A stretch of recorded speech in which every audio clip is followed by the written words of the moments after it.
Bonjour et bienvenue dans cette nouvelle vidéo qui va vous présenter le logiciel MIA Diagnostic et Simulation. Le logiciel se présente ainsi. Il y a plusieurs onglets qui représentent les différents éléments d'une MIA, donc avec le chargeur, le variateur, le BVS, les différents types de batteries et une partie simulation. On y reviendra en fin de vidéo. Donc sur la première page, on retrouve les informations essentielles. Donc on va avoir tout ce qui est batterie ici. La vitesse de rotation moteur, la puissance en watts avec un graphique déroulant, les différents dispositifs CAN connectés au système, un raccourci sur les chargeurs, la partie variateur avec quelques informations essentielles, le kilométrage du BVS et de l'EGV, le VIN et les codes défauts des différents éléments. Et sur cette page-là, on retrouve les différents codes, versions qu'il peut y avoir lors du démarrage et de l'arrêt du véhicule. Pour se connecter au véhicule, il faut tout d'abord connecter l'adaptateur sur la prise OBDD du véhicule. Ensuite, il faut mettre le contact pour voir les premières informations apparaître.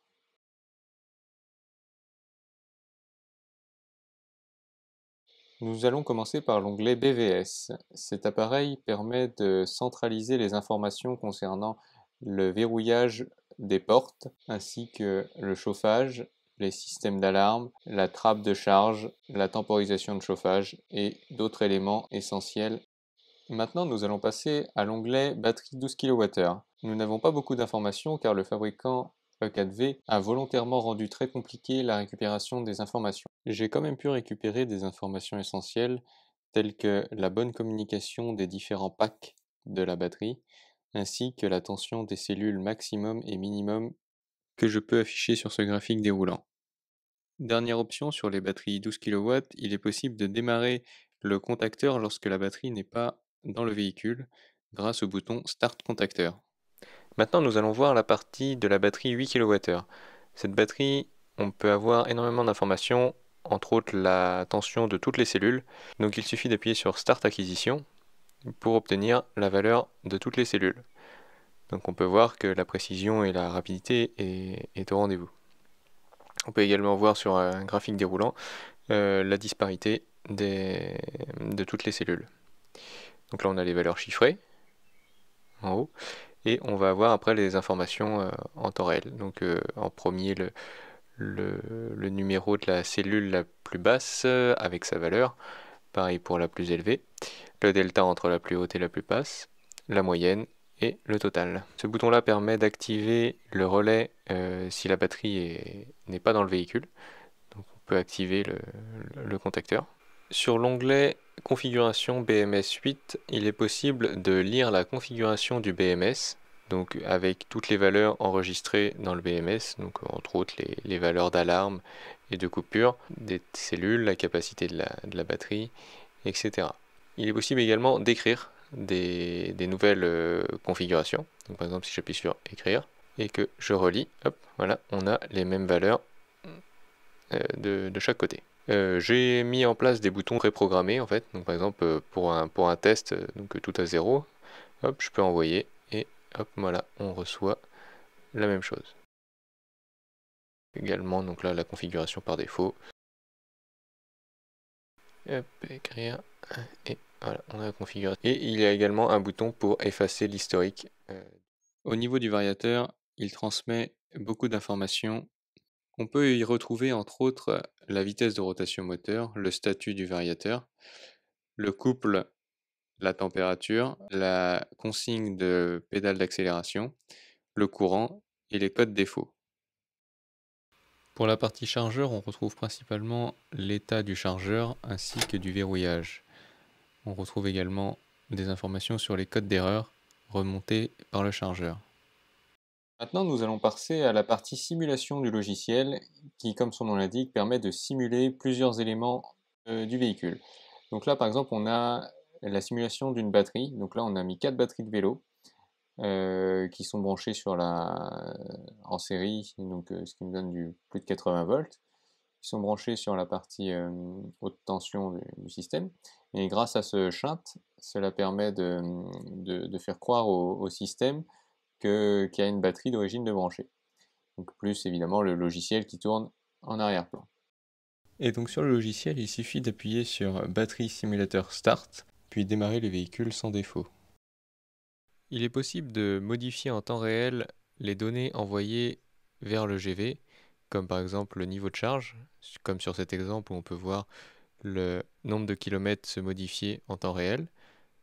Je peux également modifier la température, la tension de la batterie ou l'intensité qu'elle renvoie. Donc maintenant je vais tourner la clé pour pouvoir démarrer réellement le véhicule. Voilà. Je peux également modifier en temps réel le niveau d'intensité que peut prendre le variateur ou que peut régénérer le variateur sur la batterie.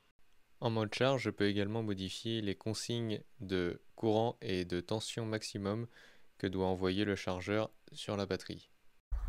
Donc maintenant nous allons voir la partie de simulation du variateur pour envoyer des commandes et pour faire démarrer un moteur par exemple sans utiliser la MIA et pouvoir contrôler donc, le fonctionnement du variateur et le bon fonctionnement du moteur. Donc il faut appuyer sur le variateur simulé, démarrer avec le câblage spécifique. Là, on entend que le contacteur s'est enclenché, donc ça veut dire que le système est fonctionnel. Il faut appuyer sur FS1, mettre par exemple en marche avant, mettre un peu de couple, et puis appuyer sur la pédale. Donc la pédale commence à démarrer à peu près à partir de 25%. Voilà. Donc on voit le moteur démarrer. On peut l'arrêter. Voilà. On peut donc activer le mode éco. Si par exemple j'accélère et que j'appuie sur je simule la pédale de frein, hop, ça arrête tout de suite le moteur. Si par exemple également je diminue le courant de régénération à 0 et que j'appuie sur la pédale de frein, on voit que le moteur se dégage, s'arrête en roue libre. Voilà. On peut exactement faire la même chose en marche arrière. Voilà. En marche arrière, par contre, la vitesse est limitée. Dernière chose, on a une pédale de frein variable, donc également qui n'est pas pris en charge sur les MIA, mais qui est programmée dans le variateur. Donc si je change cette valeur-là, ça va freiner plus ou moins fort, la régénération va être plus ou moins forte en fonction de la pédale. Maintenant, nous allons voir le système de simulation pour le chargeur, donc, qui consiste en deux parties, une partie dédiée à une simulation complète, donc on simule également les informations envoyées par la batterie, et une deuxième partie, une simulation avec une batterie de 8, c'est elle qui va gérer sa propre charge si le BMS évidemment à l'intérieur est fonctionnel.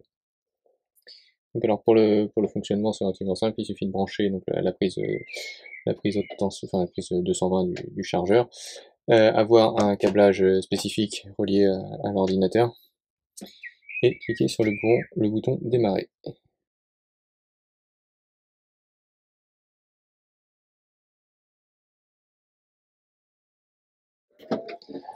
Voilà, donc le chargeur va démarrer avec son ventilateur caractéristique. Désolé, mais le ventilateur fait trop de bruit, je vais être obligé de continuer en voix off.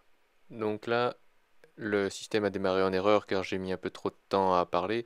Donc rien de compliqué, il suffit de débrancher et rebrancher l'alimentation 12 volts du chargeur.